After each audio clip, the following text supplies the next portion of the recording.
What's up, guys? I am going to show you how to remove your tie rod arms. The outer tie rod arms are in your 2005 Lexus Ls430. Mine is 2005, but it should apply to the same for 2001 to 2005. So here I got a new tie rod, outer tie rod arm that I'm going to be replacing. Mine came with a new castle nut and a pin that goes through here. So first things first, you want to loosen up the jam nut, and I'll show you here in a little bit. All right, so here is the tie rod here that we're replacing on my passenger side here. So what you want to do is you want to loosen this jam nut here. That way you can remove the tie rod. Best way to do this is have two 19mm wrenches. This is a 19mm nut jam nut, and this tie rod right here has a groove on it here, so that you can fit your wrench to kind of help you remove this 19mm nut here. So I put a 19mm wrench here, and all you gotta do is hit it clockwise, and it will loosen up. Best thing to do is leave it, soak it with WD-40 just in case if it's seized, and that's what I did overnight. So I kind of put it on there, let it sit for overnight, and then I came back, had a 19mm wrench here, and turned it clockwise to loosen it. So on the passenger side, it's clockwise.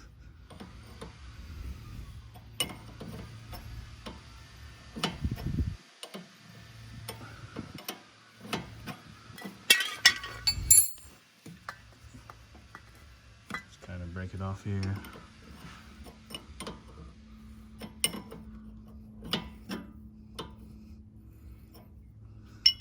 So what I'm doing is I'm gonna remove this tie rod, and I'm also replacing this torn boot here.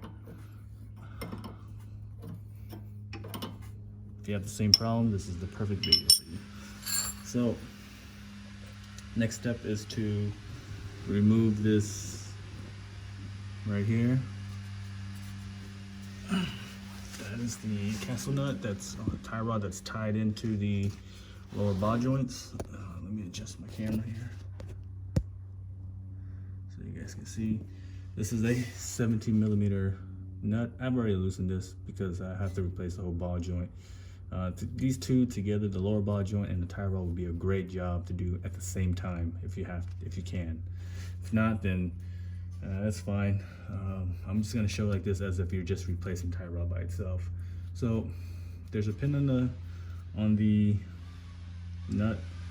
Just remove it, pull it off, break this loose.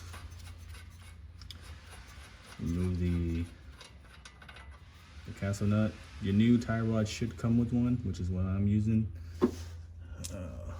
And the key here on this one is to use a smaller tie rod puller, the smaller one.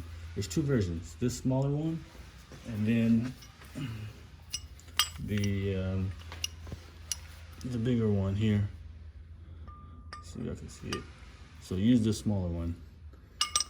Just put it on here like so, and just pop it off, and it'll pop this thing right off. All right, so my advice would be to remove the two 17mm bolts that are underneath here. These two right here. What's doing so would swing this hub out of the way, and with this knuckle, it gives you better access to this tie rod when you're removing it. So let me show you what I'm talking about here.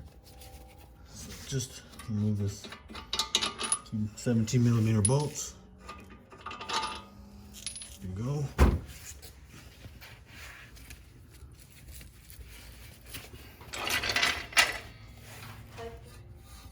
So you swing this out of the way.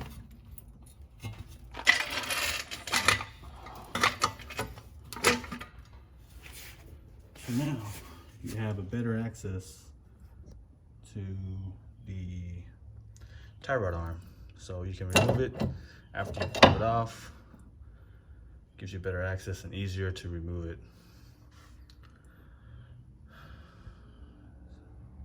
All right, so next thing after you've done that is to take a 14mm wrench, put it here, there's a notch on the inner tie rod. Let's see if you guys can see that. There, hold that in place, and then use your 19mm wrench like you did earlier and put it on the notch that's on the tie rod arm. This will help break it loose from the inner and outer tie rods.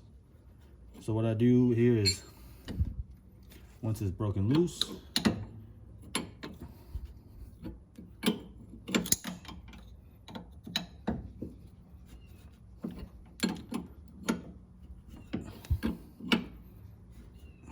now that it's loose, I'm going to start counting how many times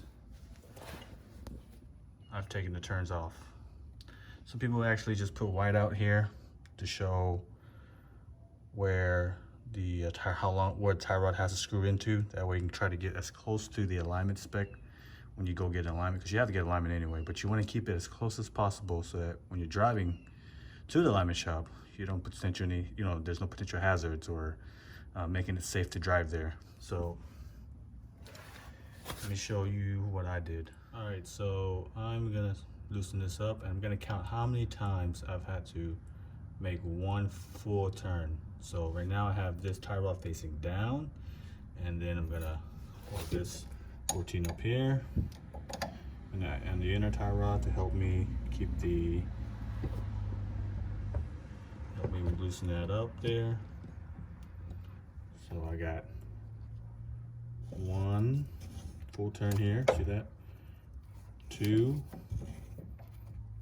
3, and so on to how many it takes to remove it. I have to have 13 turns on mine to remove. Yours may vary, so it depends, Anyways, this should get it close to alignment spec here. So this would be 5, and then so on.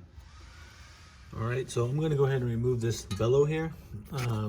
Mine is torn, so all I did was take a needle nose plier and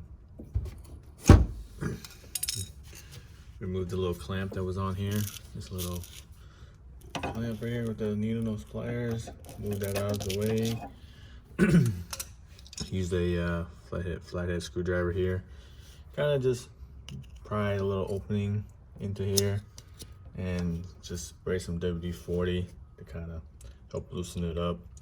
So I have one clamp here which I removed, and then I have another one here that I'm just gonna go ahead and just pry off and remove, so I can change the whole bellow. My bellow is torn, so I'm not worried about keeping this in good shape or anything, so I'm gonna be replacing it.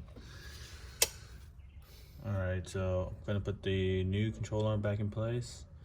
I've already put the bellow back on. All I did was rip off the old one since it was already torn off anyway. Put this new one in place, kind of just pushed it in place.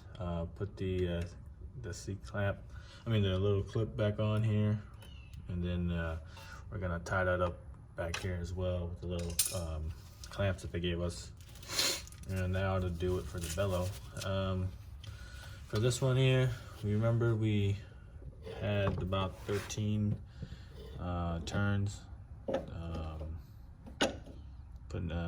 taking this off, so we're about to do the same thing, just especially start off with my tie rod arms facing down here on the ball joint, and just turning it about 13 times to get it back to where it needs to be. So this is one full turn right here, 2, 3, 4, and then so on.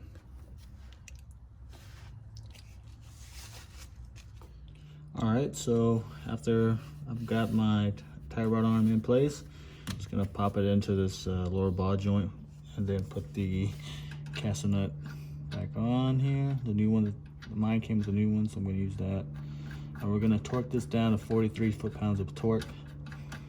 I'll list the part number and the torque specs in the description in the video. So I'm just gonna torque that down, and then that should be it. After that, we just put the spindle back on and then torque down the 2 bolts that are at the bottom that we use to loosen this thing off, and that's 83 foot-pounds of torque for both bolts at the bottom. Yeah, one thing I forgot to mention, it's probably better to put this back on in place and put the bolts back in. Tighten them down, hand tight, so that way it gives you better stability and torquing down this tie rod arm. And it definitely will help a lot. So let's do that first. All right, guys, so that should pretty much do it. Don't forget to put your pin back in here, and that should take care of the rest. 43 foot-pounds of torque on the tie rod nut. The two 17mm bolts, those are 83 foot-pounds of torque. So that pretty much should take care of this installation. Leave a like if you enjoy, this was helpful for you. I'm gonna be doing another video here soon. One's gonna be the ball joint that I just did, and the other one is the upper control arms and then coilovers. So hopefully, you know, you guys found this helpful. Thank you.